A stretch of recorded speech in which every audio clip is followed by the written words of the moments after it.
And now Michael Hauser, who is going to present a paper entitled "The Prague Spring as a Rancierian Exception." The floor is yours, Michael.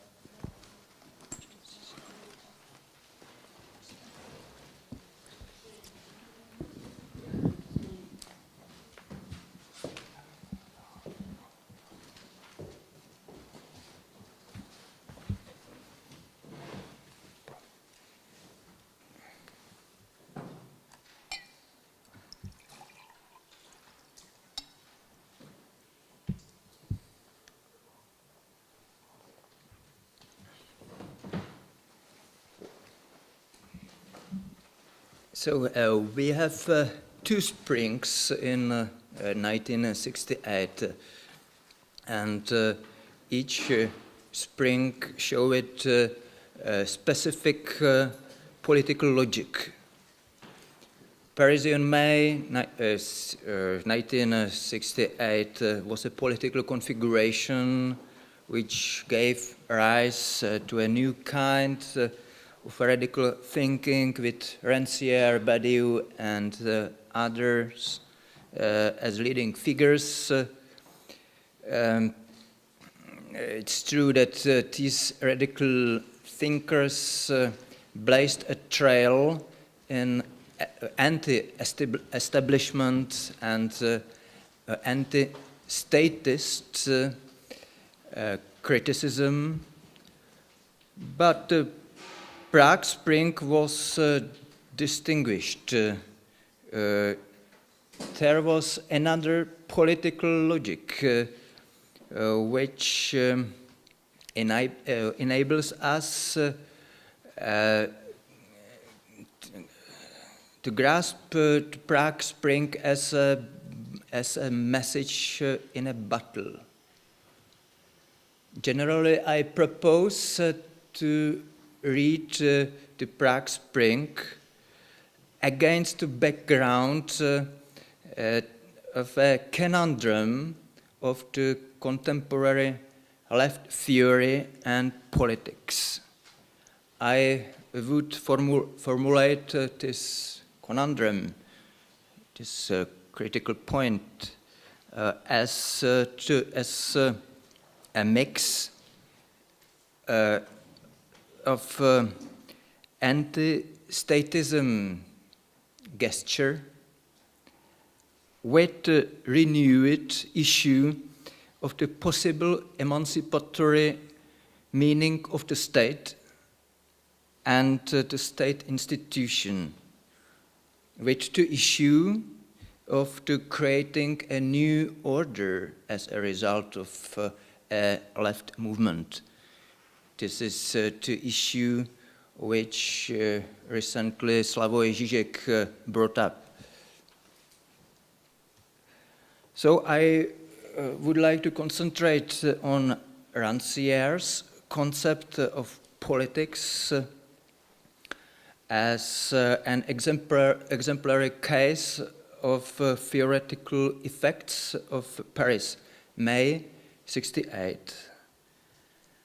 And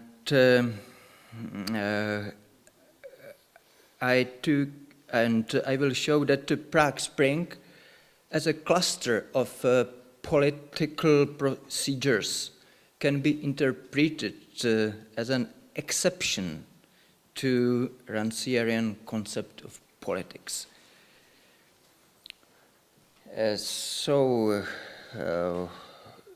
I took pains to do something similar when I gave an interpretation of Badiou's theory in the light of the Prague Spring on occasion of our conference, The Philosophy of Truth, with Badiou, held here in Prague in 2014. This effort is intended to show that the French radical theories to some extent overlook emancipatory possibilities which the state and the party contain. The omission can be attributed to the fact that Rancier's and Badiou's theories absorbed a political paradigm of Paris, May 68.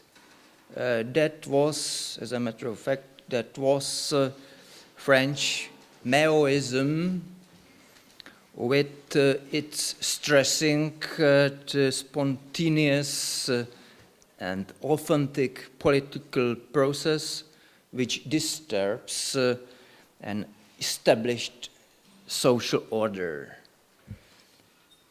To put it in blunt terms, what is at stake here is the choice between two political paradigms, that is, Maoist political paradigm and Leninist one. And this choice which the contemporary left faces. So I begin with some definitions of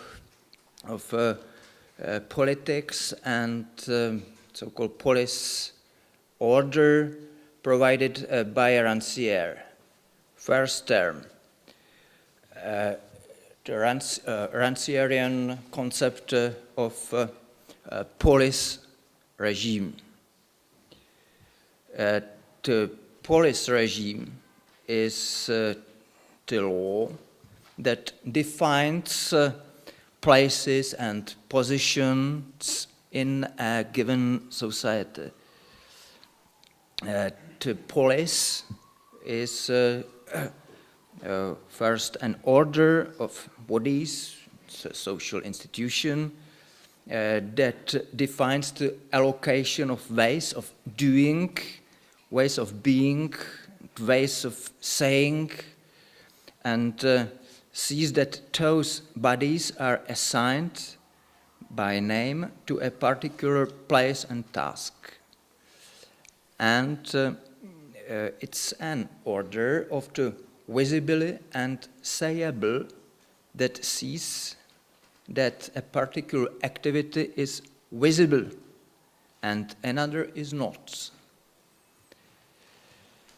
Second definition is Rancière's political activity. The political activity or politics is antagonistic to policing. So whatever breaks with the tangible configuration whereby parties and parts or a lack of them are defined by a presupposition that has no place in that configuration. The bearer of the political process is so-called part of the part with no part.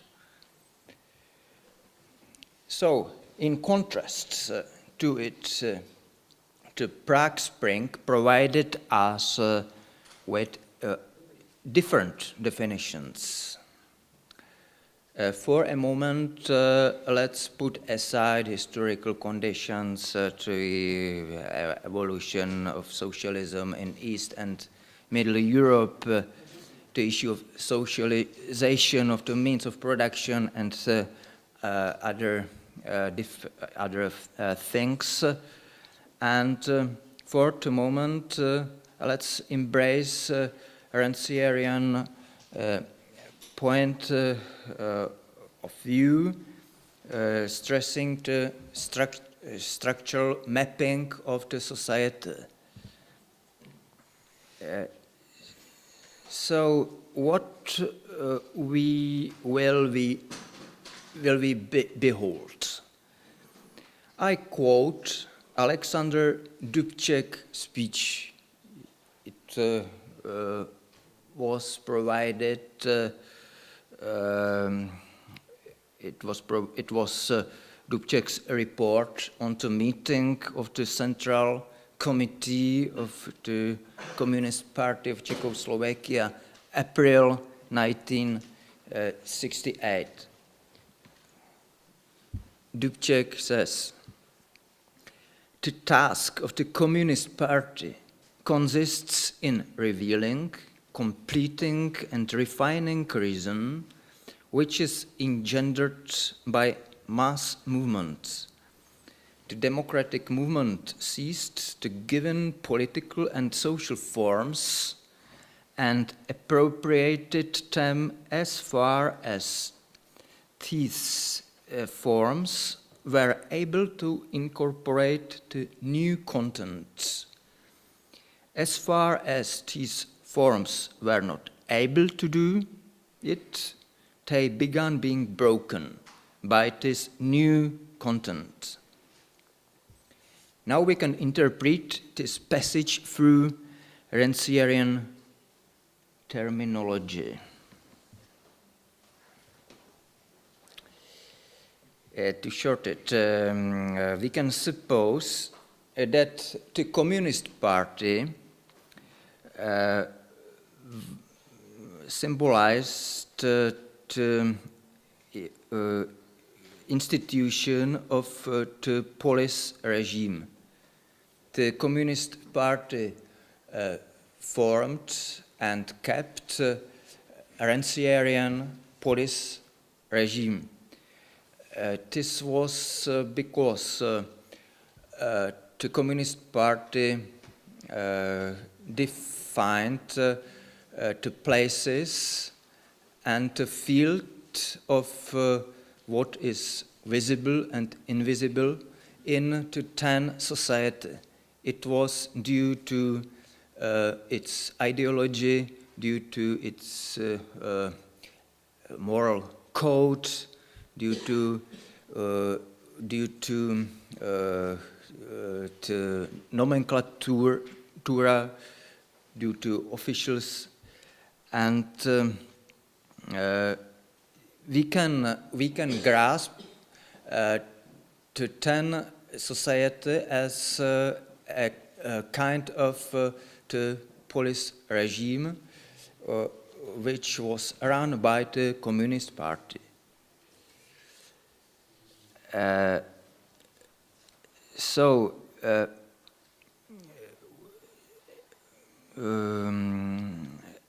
We can introduce the other Rancierian element. It is the politics. According to Rancière, the authentic politics exceeds the police order. Political activity supposed to be always a mode of expression that undoes the perceptible divisions of the police order and implements a basically heterogeneous mode of perception that is connected to a part of those who have no part in a given police order. Political activity is a heterogeneous process within the coordinates of a police order.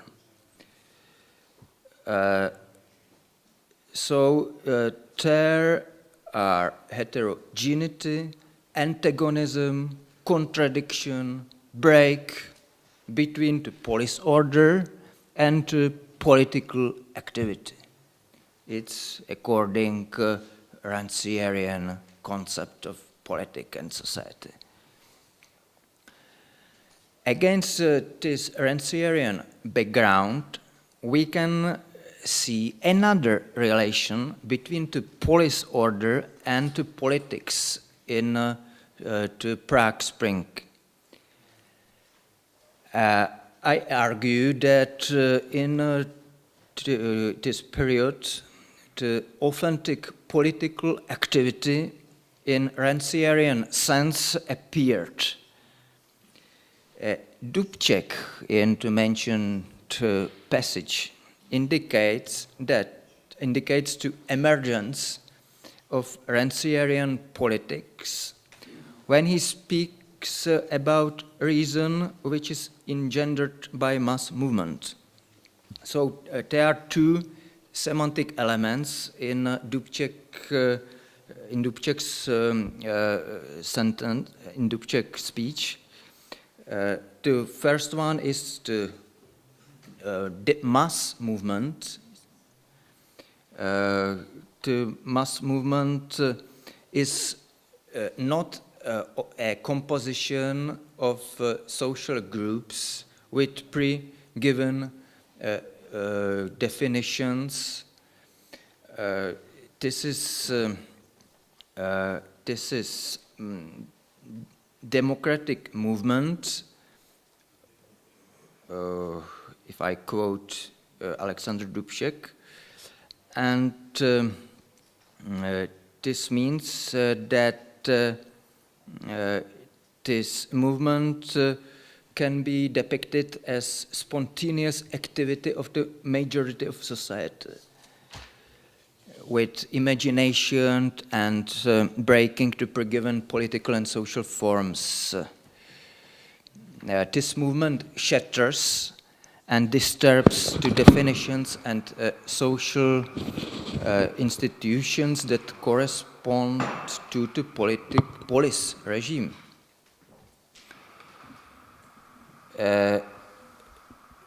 Now I come to the main issue, apex, which is the relation between the police regime and political activity in the Prague Spring. The Communist Party is the incorporation of the police regime, but according to Dubcek, its task consists in revealing, completing, and refining a reason which is engendered by democratic mass movement. What happens here?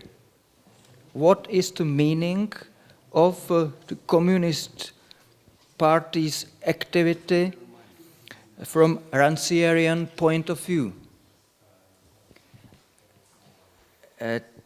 Undoubtedly, the Communist Party keeps in its central place within the given police regime.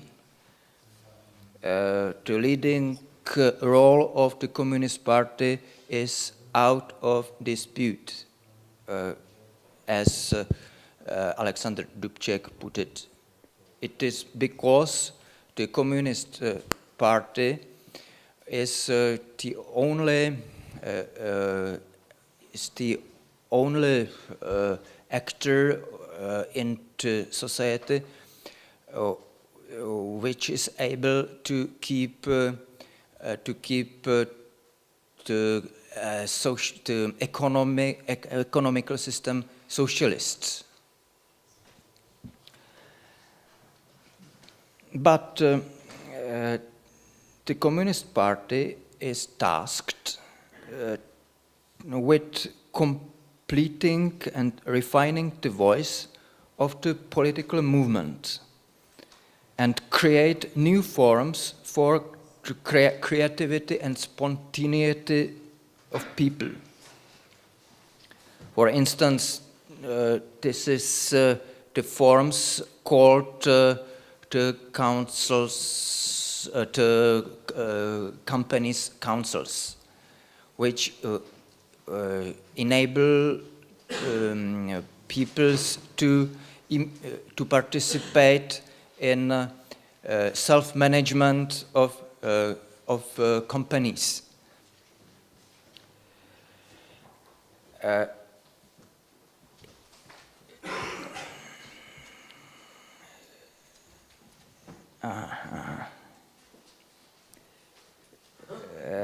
Here in the Prague Spring, we witness the real social movements that were characterized by another relation between the police order and political activity in a Rancierian sense.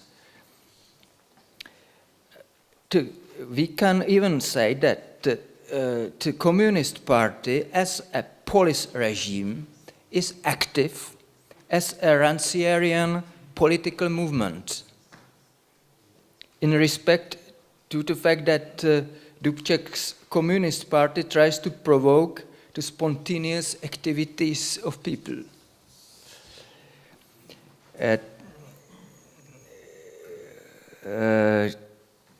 This